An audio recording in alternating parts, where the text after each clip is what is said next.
Naitanong ko lang po, kailan nyo po isusumbong si Aling Rafaela sa mama ni Ate Mia para makulong na siya? Itutol po natin tapos DSWD kasi masama siya eh.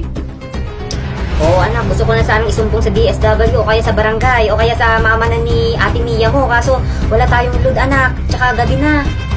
Ako na lang magpapalod kila Aling Karina, di naman ako takot sa dilim eh.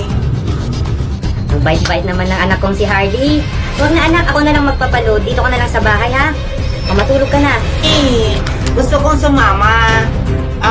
Ganito na lang ma. Dalawa na lang tayo magpapalod kila Aling Karina. Naku, ikaw talaga anak. Sige na, tayong dalawa na lang.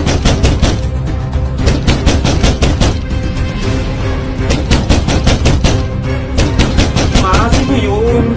Natatakot ako ma.